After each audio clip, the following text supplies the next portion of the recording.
Crônicas do Amanhecer. Por Feijão. Centro Espírita Allan Kardec de Balneário Gaivota. 1º de novembro de 2021. O que levou à queda do Império Romano? Talvez envenenamento por chumbo.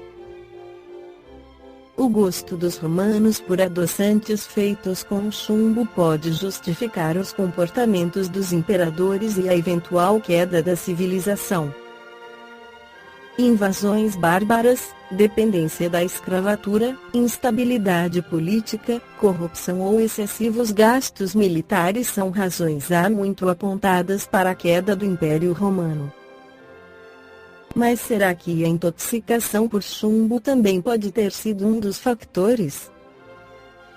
O chumbo é um material prático, é barato, fácil de moldar e resistente à corrosão quando exposto à água e ao ar, mas também altamente tóxico quando entra no corpo humano, podendo causar anemia, problemas nervosos ou infertilidade. Foi já em 1943 que um estudo revelou os efeitos nefastos da exposição ao chumbo, especialmente no desenvolvimento cognitivo das crianças.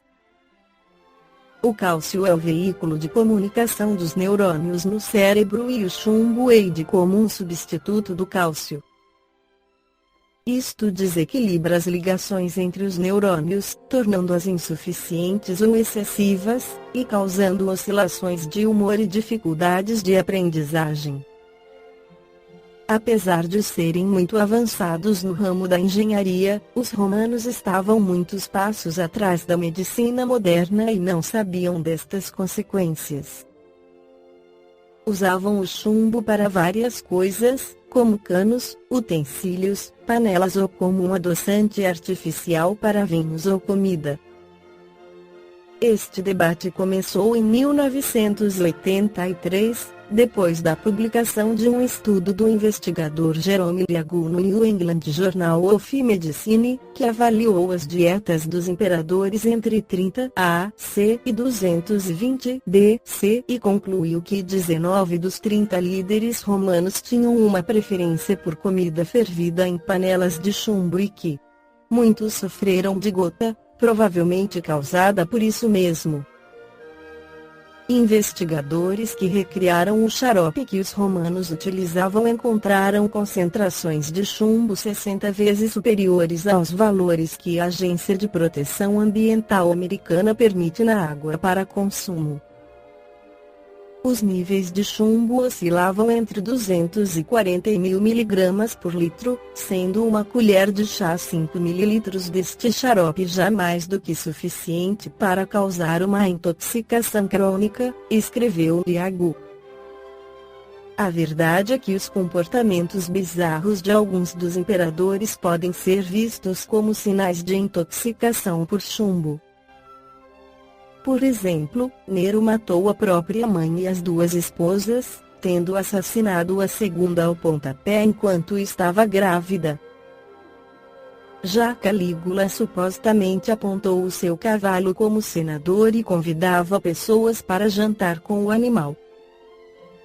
Por sua vez, Heliogábalo torturava e sacrificava crianças e pediu aos médicos que dessem órgãos femininos a um escravo com quem tinha casado.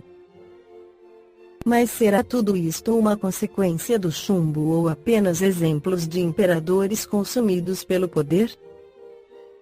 O geoquímico Clair Patterson, cujo trabalho convenceu governos a banir a presença de chumbo na gasolina, acredita na primeira hipótese. No entanto, John Scarborough discorda. Numa crítica ao estudo de Liagu, o classicista apelidou o trabalho de fazer uma pesquisa desleixada, afirmando que os romanos já sabiam dos danos do chumbo e que as intoxicações não eram endêmicas na civilização. Liagu desvalorizou as críticas. Scarborough não entende nada, absolutamente nada, sobre envenenamentos por chumbo. Absolutamente zero, acusou o professor emérito da Universidade do Michigan. uma equipa de arqueólogos e cientistas franceses tentou responder à questão levantada por Ndiago com um estudo de 2014 sobre a contaminação da água feita pelos canos. A investigação concluiu que a água teria cerca de 100 vezes mais chumbo do que a água de nascente local, mas que era improvável que estas concentrações fossem verdadeiramente prejudiciais. O grupo sublinhou também que já foram feitas muitas críticas que invalidam a teoria de Ndiago. Num estudo de 2019, foram examinados os esqueletos da época romana em Londres. A equipa usou amostras de 30 ossos das coxas e 70 ossos da Idade do Ferro como comparação e concluíram que estes últimos tinham entre 0,3 a 2,9 microgramas de chumbo por grama, enquanto que nos primeiros os valores já estavam entre 8 a 123. Estes números podem já ter efeitos nefastos na saúde, como hipertensão, infertilidade, doenças renas, danos aos nervos, gota, entre outros. Mas de acordo com a arqueologista da Universidade de Durham Jeanette Montgomery, os esqueletos também absorvem chumbo e outros metais do solo. Não sabemos se o chumbo que mediram nos ossos se acumularam de uma pequena exposição ao chumbo ao longo de um grande período de tempo, ou se deriva de um período de grande exposição muitos anos no passado, ou uma mistura das duas opções, explicou Jeanette Montgomery a Chemistry World. A ligação de causalidade entre o chumbo e o fim da civilização romana continua a ser debatida. Resta-nos continuar a acompanhar os esforços da comunidade científica para tentar desvendar os mistérios da queda do Império. Na Revista Espírita de outubro de 1861, Allan Kardec comenta sobre o espiritismo em Lyon, atendendo aos reiterados convites que nos fizeram os espíritas de Lyon. Fomos este ano novamente a essa cidade. Embora conhecêssemos, pela correspondência, os progressos ali realizados pelo Espiritismo, o resultado da visita ultrapassou de muito a nossa expectativa. Certamente os leitores nos agradecerão por lhes darmos algumas informações a respeito, nelas verão um indício da marcha irresistível da doutrina e uma prova patente de suas consequências morais. Na ocasião foi lida a Epístola do Espírito Erasto aos espíritas lioneses. Esperamos muito da província lionesa, e sabemos que não faltareis, nem uns nem outros, às vossas respectivas missões. Lembrai-vos de que o cristianismo, trazido pelas legiões cesaristas, lançou, há quase 2000 anos, as primeiras sementes da renovação cristã em Viena e Lyon, de onde se propagaram rapidamente à Gália do Norte.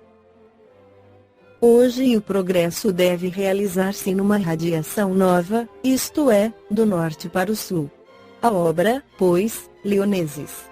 É preciso que a verdade triunfe, e não é sem uma legítima impaciência que esperamos a hora em que soará a trombeta de prata que nos anunciará o vosso primeiro combate, a vossa primeira vitória.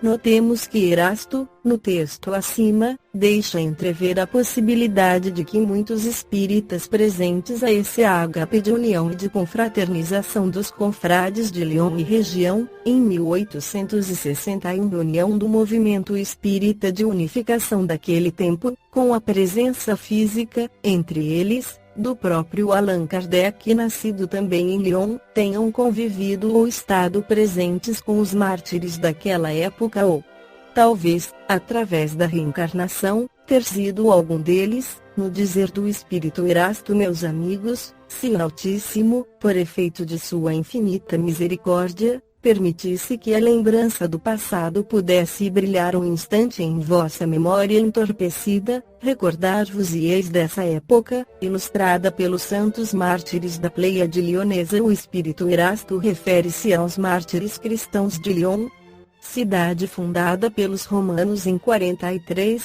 a.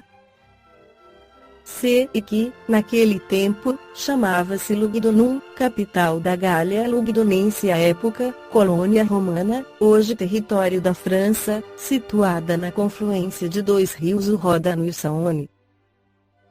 Sob o império de Marco Aurélio 160 e 180 e de outros imperadores romanos, anteriores e posteriores, os cristãos foram martirizados, principalmente no ano 177 da era cristã, quando foram flagelados e cruelmente perseguidos em Lyon, Viena e arredores. Viena ou Vienne é uma cidade da França, próxima de Lyon, preferimos particularmente a grafia original Vienne, para não confundir com Viena, capital da Áustria, embora ambos os nomes estejam corretos.